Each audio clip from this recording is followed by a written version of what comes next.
Hello everyone, welcome back. I want to talk to you guys today about what I think are some needed improvements for the Holosun 510C. Now this is my favorite rifle optic. This is the optic I have on most of my AR-15s. It's great for CQB. I can shoot this out to 500 yards. The thing I like about this that I can't do so well with a tube optic is move and shoot, right? Because I got that big window optic. I can move and shoot. So that's something that you kind of need a big window optic in order to be able to effectively do. When I try to do that with a smaller optic like this, right, with a smaller tube, it's a lot more difficult. Okay, so from my perspective, not only is it easier for me to move and shoot with this, but it's also easier for me to train new shooters on it. You know, when I put new shooters on this, because remember, a lot of times they're struggling trying to, get everything in the right position. So you tell them, grip it here, cup your shoulder forward, pull it into your chest. But a lot of times, first of all, new shooters are like, what, you want me to put my face on the gun? I'm supposed to put my face on the gun.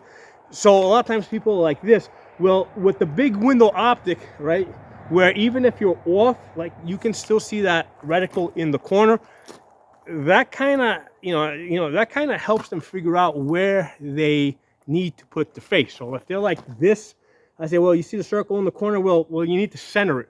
So get this towards your center, get your face down on the gun, and now that dot with the big circle around it is going to be in the center. So the big window kind of helps me get new shooters into that right position. When I put them on a tube optic, right, or on something like this, which is smaller, and again, a lot of times new shooters, they don't, especially women, they don't feel so comfortable putting their face on the stock. So if they're like this, I'm like, you don't see it. It's like they're not going to see that big circle. They don't see the edge of it. It just takes longer for me to get them to put their face on the gun. So it's a time-saving thing, right? So I have found it is a big time saver having a big window optic.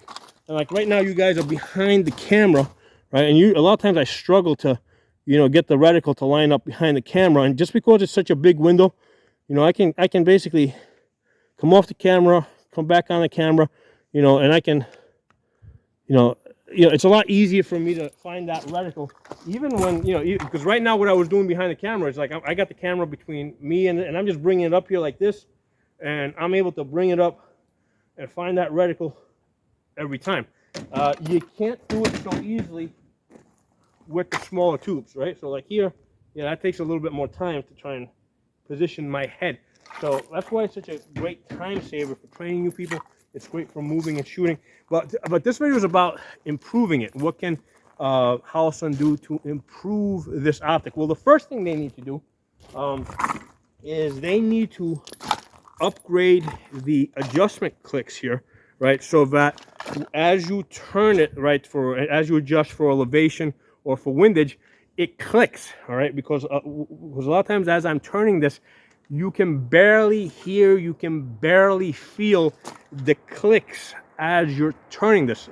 This other one here that's idle to me, because this is also Holosun, right? Okay, so this other one over here, when I turn the elevation and the windage, I can hear and I can feel the clicks, and that makes a big difference, especially if you're on a gun range where there's other people shooting, or it's really windy and there's distractions.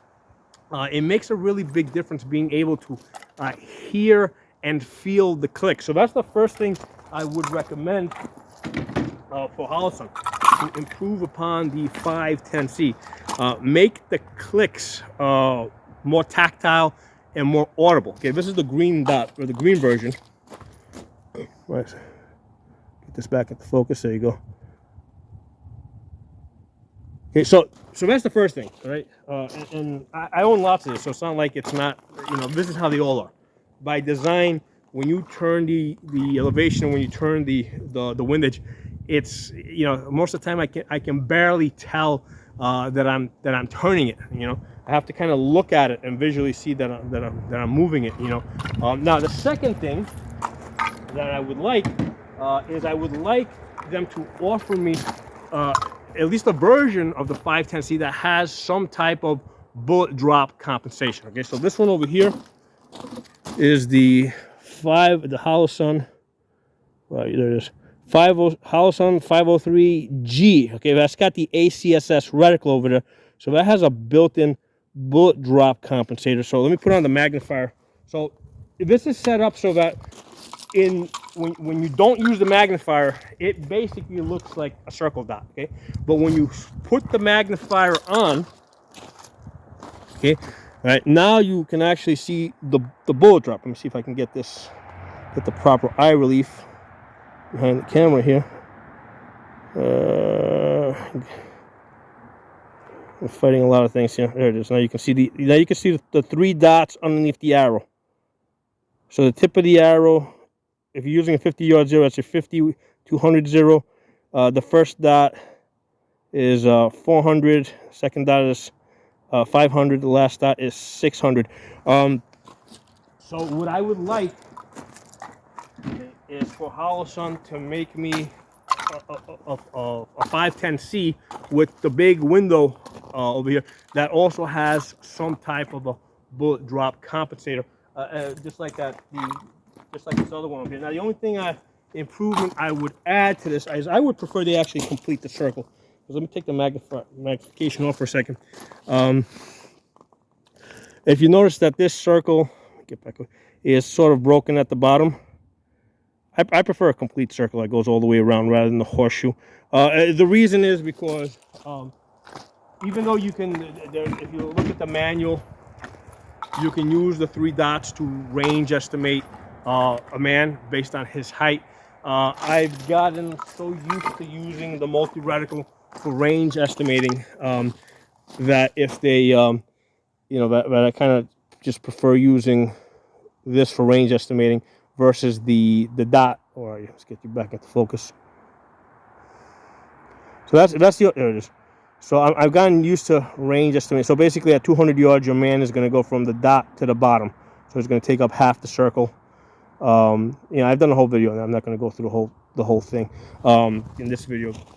So I prefer the complete circle. Now, what I do with the other one, I can still make the ACSS work, right? Because what I do is instead of trying to go from the tip of the arrow to the bottom, I just go tip of the arrow to the top. Okay. So when I look here, if I want to range estimate off of the ACSS, right, what I'll do is I'll just go from the tip of the arrow. Get it in focus. I'll go from the tip of the arrow. So I'll put the feet at the tip of the arrow, and then if the head reaches the top of the circle, well, he's at 200 yards, right? So that's what I usually use to range estimate. So it's a minor thing. I'd be happy if they just gave me a 510C version that just had the same thing. I could live with that. But I would like to have an ACSS version of the 510C, something that to give me a bullet drop. It makes a real big difference when you're trying to shoot 400, 500, 600 yards. That's where this starts coming up short because I don't have a built-in bullet drop compensator. So if they would make that, I would buy a few of those. Okay. So those are the 2 main things that I want in order to improve the 510C. Now, a lot of people look at because this is an open emitter, right? So snow and mud and stuff can get in there. A lot of people think that they'll go to the 512, which is enclosed. To me, I don't have any of those. I've tested them out. I've shot them. With these 510Cs, you guys seen videos where I'm shooting in the snow. I'll pack snow in there. There's enough space here that even if I stuff this with snow, I can easily go like that and clear out the emitter. I can clean out the window's big enough that I can get my finger in there, clean out the glass. So that's just not something that I have felt the need to upgrade to go from a 510 to the 512. I much prefer this open reflex style. It's just less glass between me and what I'm looking at. So yeah, the only thing I want as an improvement, give me tactile and audible clicks on the elevation and windage. and give me an ACSS option, you know, with a bullet drop compensator for this, and I would be very, very happy. So those are my thoughts on that. Thanks for watching. I'll talk to you all soon.